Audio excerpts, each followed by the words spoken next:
السلام علیکم ورحمۃ اللہ وبرکاتہ۔ نحمده ونصلی علی رسولہ الکریم، اما بعد فاعوذ باللہ من الشیطان الرجیم، بسم اللہ الرحمن الرحیم۔ رب اشرح لی صدری ویسر لی امری واحلل عقدۃ من لسانی یفقہوا قولی۔ ناظرین، ہماری آج کی گفتگو کا موضوع ہے روزہ اور افطاری۔ افطار کا وقت بھی بہت خوبصورت وقت ہوتا ہے، ایک انجانی خوشی کا وقت ہوتا ہے۔ نبی اکرم صلی اللہ علیہ وسلم نے اس کے بارے میں فرمایا، للصائم فرحتان یفرحہما اذا افطر فرح واذا لقی ربہ فرح بصومہ۔ آپ صلی اللہ علیہ وسلم نے فرمایا، روزے دار کے لیے خوشی کے دو موقع ہیں جن میں وہ خوش ہوتا ہے۔ جب وہ روزہ افطار کرتا ہے تو اب خوش ہوتا ہے، اور جب وہ اپنے رب سے ملاقات کرے گا تو اپنے روزے سے خوش ہوگا، یعنی اس کا اجر و ثواب سامنے پا کر۔ تو بات یہ ہے کہ افطار کا یہ وقت نہایت اہم وقت ہے۔ یہ وقت کب شروع ہوتا ہے؟ قرآن پاک میں اللہ سبحانہ و تعالیٰ فرماتے ہیں، ثم اتموا الصیام الی اللیل، پھر پورا کرو روزے کو رات تک۔ گویا جب رات کا آغاز ہو جائے، رات شروع ہو جائے، سورج غروب ہو جائے تو وہ روزے دار کے روزے افطار کرنے کا وقت ہوتا ہے۔ غروب آفتاب روزہ افطار کرنے کی شرط ہے، اس سے پہلے روزہ افطار نہیں کیا جا سکتا۔ بخاری اور مسلم کی ایک روایت کے مطابق قال رسول اللہ صلی اللہ علیہ وسلم، اذا اقبل اللیل من ہاہنا وادبر النہار من ہاہنا وغربت الشمس فقد افطر الصائم۔ آپ صلی اللہ علیہ وسلم نے فرمایا، جب رات آ جائے، دن چلا جائے اور سورج غروب ہو جائے تو روزہ دار روزہ کھول لے۔ گویا دن کا جانا اور رات کا آنا وہ وقت ہے جب روزہ افطار کیا جاتا ہے۔ یہ بھی یاد رہے کہ روزہ افطار کرنے میں جلدی کرنا مسنون ہے، گویا سورج کے غروب ہونے کے فوراً بعد روزہ کھول لینا چاہیے۔ حضرت انس رضی اللہ تعالی عنہ فرماتے ہیں کہ ان النبی صلی اللہ علیہ وسلم لم یکن لیصلی المغرب حتی یفطر ولو علی شربۃ ماء، کہ آپ صلی اللہ علیہ وسلم افطار کیے بغیر مغرب کی نماز نہیں پڑھتے تھے، چاہے ایک گھونٹ پانی سے افطار کرتے۔ گویا اس سے یہ بھی پتہ چلتا ہے کہ افطار کا وقت مغرب کی نماز سے پہلے کا ہے، یعنی نماز نہیں پڑھنی چاہیے جب تک کہ افطاری نہ کر لی جائے۔ حضرت سہل بن سعد سے روایت ہے کہ رسول اللہ صلی اللہ علیہ وسلم نے فرمایا، لوگ برابر بھلائی پر رہیں گے جب تک کہ روزہ کھولنے میں جلدی کریں گے۔ جیسا کہ سحری کے بارے میں گفتگو کرتے ہوئے آپ کو بتایا گیا تھا کہ بہت جلدی سحری کرنے کی بنسبت تاخیر سے سحری کرنا لیکن وقت کے اندر زیادہ افضل ہے۔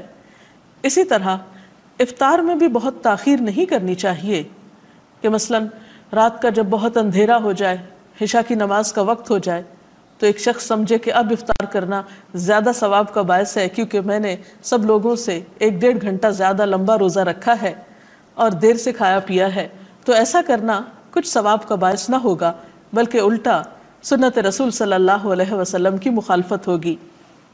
تو آپ نے فرمایا کہ لوگ بھلائی پر رہیں گے جب تک کہ افطار میں جلدی کریں گے، گویا اعتدال میں رہیں گے۔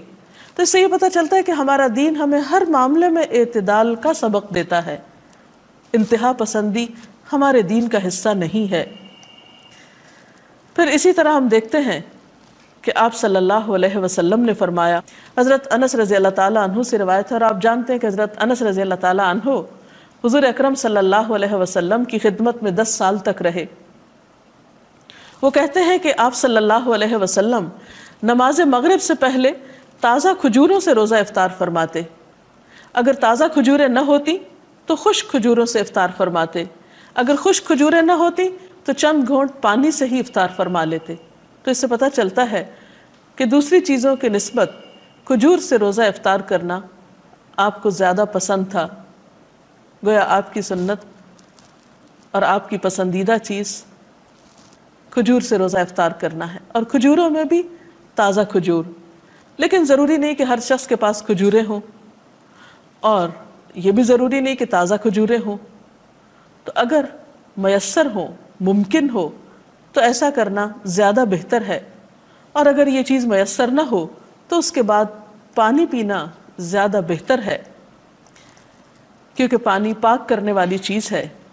افطاری کے سلسلے میں ایک اور بات کا ہم سب کو خیال رکھنا چاہیے کہ یہ وقت بھی دعاؤں کی قبولیت کا وقت ہے۔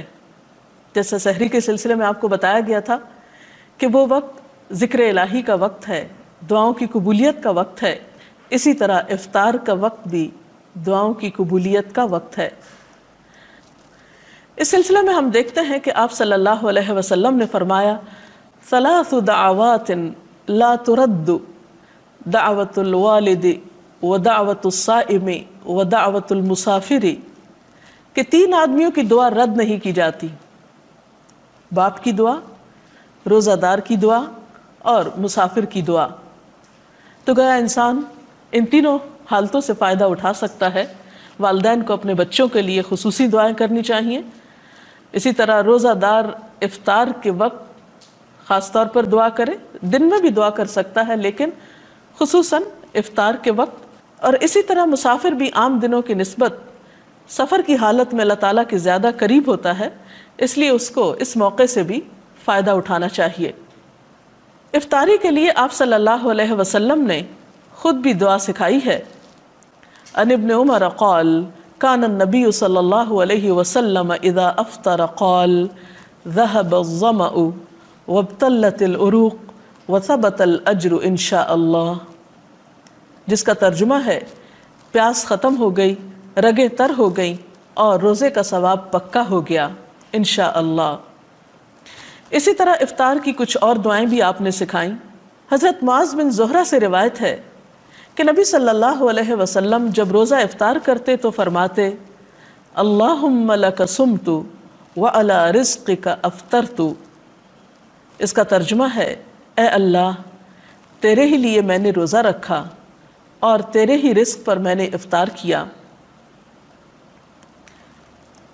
جیسا کہ آپ جانتے ہیں کہ افطار کرنا اور افطار میں جلدی کرنا بابرکت ہے، اسی طرح افطاری کے وقت بھی دوسروں کی غم گساری اور دوسروں کی دلجوئی اور دوسروں کے حقوق کا لحاظ رکھنا بہت ضروری ہے۔ اسی لیے ہم دیکھتے ہیں کہ نبی اکرم صلی اللہ علیہ وسلم نے دوسروں کا روزہ افطار کرنے کی بھی ترغیب دلائی ہے۔ حدیث میں آتا ہے کہ جس نے روزہ دار کو روزہ افطار کرایا اسے بھی اتنا ہی اجر ملے گا جتنا اجر روزہ دار کے لیے ہوگا، اور روزہ دار کے اجر سے کوئی چیز کم نہ کی جائے گی۔ تو اس سے پتہ چلتا ہے کہ اگر ایک انسان دوسروں کے روزے افطار کرانے کا اہتمام کرتا ہے تو وہ ایک بہت بڑے اجر کو سمیٹتا ہے۔ اور اس میں بھی پھر بات یہ ہے کہ کس چیز سے کسی کا روزہ افطار کرایا جائے۔ کیا اس کے لیے ضروری ہے کہ ایک بہت بڑی افطار پارٹی کا ہی اہتمام کیا جائے، یا ایک دیگ ہی پکائی جائے، یا کوئی خاص قسم کا اہتمام ہو؟ نہیں، یہ ثواب ہر وہ شخص پا سکتا ہے کہ جو لسی کا ایک گھونٹ یا ایک کھجور یا پانی کا ایک گھونٹ پلا کر ہی کسی کا روزہ افطار کراتا ہے، اس کو بھی یہ سارا اجر و ثواب حاصل ہوتا ہے۔ اب روزہ افطار کرنے والے کو ایک اور ادب اور اخلاق یہ سکھایا گیا۔ اب آپ دیکھیے کہ روزہ افطار کرانے والے نے تو یہ اجر پا لیا، لیکن جو شخص روزہ افطار کر رہا ہے اسے جواب میں کیا رویہ اختیار کرنا چاہیے، اسے بھی ایک ادب اور اخلاق سکھایا گیا کہ وہ افطار کرانے والے کے لیے دعا کرے، اور وہ دعا بھی آپ صلی اللہ علیہ وسلم نے خود سکھا دی۔ عن انس قال كان رسول الله صلى الله عليه وسلم اذا افطر عند قوم قال افطر عندكم الصائمون واكل طعامكم الابرار وتنزلت عليكم الملائكه، حضرت انس روایت کرتے ہیں کہ نبی صلی اللہ علیہ وسلم جب کسی کے ہاں روزہ افطار فرماتے تو ان کو یہ دعا دیا کرتے تھے: افطر عندکم الصائمون واکل طعامکم الابرار وتنزلت علیکم الملائکہ، جس کا ترجمہ ہے روزہ دار تمہارے ہاں روزہ افطار کرتے رہیں، نیک لوگ تمہارا کھانا کھاتے رہیں اور فرشتے تمہارے ہاں نازل ہوتے رہیں۔ تو گویا اس سے یہ پتہ چلتا ہے کہ اس موقع پر دوسرے کا دل خوش کرنا اور اس کے لیے اچھی اچھی دعائیں کرنا ایک بہترین عمل ہے۔ تو آج کی گفتگو کا خلاصہ یہ ہے کہ روزہ مکمل کر کے افطار کرنا چاہیے، افطار میں جلدی کرنی چاہیے، افطار کے لیے افضل چیز کھجور اور پانی ہے، افطاری کے وقت دعائیں کرنی چاہیے اور مسنون دعا یاد کر لینی چاہیے، اگر یاد نہ ہو تو لکھی ہوئی سامنے رکھ کر پڑھ لینی چاہیے۔ اسی طرح دوسروں کا روزہ افطار کرانے کا بھی اہتمام کرنا چاہیے، لیکن اس معاملے میں بھی اعتدال کی ضرورت ہے۔ ایسا نہ ہو کہ اس اہتمام میں پڑھ کر انسان اپنی مغرب کی نماز بھی کھو دے یا تراویح کے لیے ہمت ہار بیٹھے۔ ہمارا دین اعتدال کا دین ہے، اس میں ایک طرف اللہ کے حقوق ہیں اور دوسری طرف بندوں کے ہیں، اور دونوں ہی اپنی جگہ بہت اہم ہیں۔ اگر اس سلسلے میں آپ کا کوئی سوال ہو تو آپ کر سکتے ہیں۔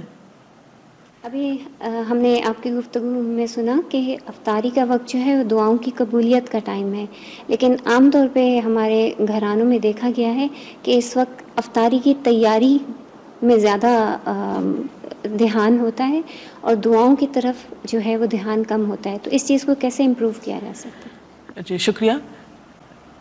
افطار کا وقت سحری کے وقت کی طرح ایک بہت بہترین وقت ہوتا ہے، دعاؤں کی قبولیت کا وقت ہوتا ہے، اور عام طور پر دیکھا گیا ہے کہ افطاری کی تیاری میں اتنا وقت لگ جاتا ہے کہ دعا کرنا بھی بھول جاتے ہیں، اور آخری وقت تک کچھ نہ کچھ پکایا جاتا رہتا ہے یا لگایا جاتا ہے، اور اسی میں سارا وقت گزر جاتا ہے۔ اس سلسلے میں بات یہ کہ ایک تو اوور ایٹنگ روزے کے سارے مقصد کو ختم کر دیتی ہے، پھر بعض اوقات طبیعت میں اتنی گرانی ہوتی ہے کہ اس کے بعد نماز جو ہے وہ ایک بہت بوجھل اور مشکل کام محسوس ہوتا ہے، پھر اسی طرح اسراف بھی ہوتا ہے۔ تو اس میں بھی اعتدال کی ضرورت ہے۔ انسان افطاری کی تیاری میں اگر جلدی کرے اور آخری وقت یعنی روزہ افطار کرنے سے پہلے کے کچھ لمحات جو ہیں وہ تمام کاموں کو چھوڑ کر خصوصی طور پر دعائیں کرنے میں گزارے تو یہ ایک بہت بہترین عمل ہوگا۔ ہم میں سے ہر شخص محتاج ہے، ہر شخص کسی نہ کسی مشکل کا شکار ہے۔ ہم بعض اوقات دوسروں سے کہتے ہیں کہ آپ ہمارے لیے دعا کریں، وہ بھی ایک اچھی بات ہے، کروا سکتے ہیں دوسروں سے دعا، لیکن جب ہمارے اپنے پاس ایک وقت ہوتا ہے دعا کرنے کا، ہمیں اللہ تعالیٰ خود موقع دے رہے ہیں، اور انسان خود اپنے لیے جیسی دعا کر سکتا ہے سنجیدگی کے ساتھ، اخلاص کے ساتھ، آہوزاری کے ساتھ، وہ کوئی دوسرا کیسے کر سکتا ہے؟ اور پھر جب اللہ تعالیٰ ہمیں ایسے مواقع دے رہے ہیں کہ جب وہ خود بتاتے ہیں کہ یہ قبولیت کا وقت ہے، مانگو مجھ سے، ان مواقع کو بھی ہم ادھر ادھر کی چیزوں میں گنوا دیتے ہیں، تو یہ ہمارے لیے باعث حسرت ہو سکتا ہے۔ اس لیے ان اوقات کو آپ بہترین طریقے سے استعمال کریں۔ مثلاً آپ کیا کریں کہ اگر آپ کسی کے ہاں افطار کر رہے ہیں یا اپنے گھر میں افطار کر رہے ہیں تو افطاری سے پہلے جو بھی میسر ہو وہ قریب رکھ لیا جائے، اور پھر یکسو ہو کر اللہ تعالیٰ سے مناجات کی جائیں، ذکر کیا جائے، دعا کی جائے، اور پھر جب وقت آ جائے تو اس وقت افطار کر لی جائے، اور پھر نماز مغرب میں جلدی کی جائے۔ ایسا نہ ہو کہ ہم افطار کرنے میں اتنی تاخیر کریں کہ نماز کا وقت بہت لیٹ ہو جائے، کیونکہ نماز کا افضل وقت زیادہ بہتر ہے نماز کی ادائیگی کے لیے اجر و ثواب کے اعتبار سے، تو اس کا اہتمام بھی رہے۔ اور پھر بعد میں اگر کھانا کھا رہے ہیں تو اتنا زیادہ پیٹ بھر کے کھانا نہ کھائیں کہ عشاء کی نماز اور تراویح میں مشکل ہو۔ تو ان چند باتوں کا دھیان رکھنا بے حد ضروری ہے۔ السلام علیکم۔ میرا آپ سے سوال ہے کہ بادلوں کی وجہ سے کبھی کبھی سورج چھپ جاتا ہے، ایسا لگتا ہے جیسے غروب ہو گیا ہے، اور ہم اگر روزہ کھول لیتے ہیں تو کیا وہ ہو جائے گا؟ وقت سے پہلے روزہ افطار کر لیا جائے تو اس سے روزہ نہیں ہوتا، اس روزے کو آپ کو دہرانا ہوگا۔ کوئی اور سوال؟ افطار پارٹی کے متعلق قرآن کی روشنی میں کیا دلیل ہے؟ اس میں کوئی شک نہیں کہ مل کر کھانے میں برکت ہوتی ہے، یا افطار کے موقع پر آپ خود افطار اکیلے کرنے کی بجائے کسی دوسرے کو بھی شریک کر سکتے ہیں، دوستوں کو، عزیزوں کو، رشتہ داروں کو. لیکن عام طور پر اس میں بھی ہم حد اعتدال سے بڑھ جاتے ہیں. بعض اوقات صرف امیر لوگوں کو اس میں دعوت دیتے ہیں، یا صرف اپنے خاندان کے چند مخصوص لوگوں کو دعوت دیتے ہیں، اور غریبوں کو اس موقع پر بھلا دیا جاتا ہے. جبکہ رمضان کا مہینہ تو ہے ہی شہر المواسات، ایک دوسرے کی غم گساری کرنے کا مہینہ ہے، ایک دوسرے کی ہمدردی کا مہینہ ہے. تو اس معاملے میں جہاں آپ اپنے رشتہ داروں کو یاد رکھیں، دوستوں کو یاد رکھیں، اپنے ساتھ کام کاج میں شریک لوگوں کو یاد رکھیں، یا کسی بھی طرح جاننے والوں کو، وہاں ان لوگوں کو بھی ضرور یاد رکھیں کہ جو نہ آپ کے رشتہ دار ہیں، نہ دوست ہیں، نہ تعلق دار ہیں، لیکن وہ آپ کی افطار کے کہیں زیادہ مستحق ہیں، اور ان کے دل سے نکلی ہوئی دعائیں آپ کے لیے کہیں زیادہ فائدہ مند ہو سکتی ہیں. تو اس معاملے میں بھی ہمیں دیکھنا چاہیے. حضرت ابراہیم علیہ السلام اپنے کھانے میں ضرور کسی کو شریک کیا کرتے تھے. انبیاء کی سنت یہی ہے. آپ صلی اللہ علیہ وسلم بھی اس معاملے میں دوسروں کا خیال رکھا کرتے تھے. تو افطار پارٹی کی جا سکتی ہے، لیکن حد اعتدال کے اندر، جس سے دوسرے فرائض متاثر نہ ہوں. صحابہ کرام کا عام طور پر رجحان یہ ہوتا تھا کہ رمضان میں ایک دوسرے سے اجنبی ہو جایا کرتے تھے، تاکہ زیادہ سے زیادہ وقت ان کو عبادت کے لیے مل سکے. تو اگر ہماری عبادات پر اثر نہ پڑے اور ہماری روحانیت متاثر نہ ہو تو میل جول میں حرج نہیں ہے. اس کے ساتھ ہی ہمارے آج کے پروگرام کا وقت ختم ہوا چاہتا ہے. کل تک کے لیے اجازت چاہتے ہیں. اللہ حافظ.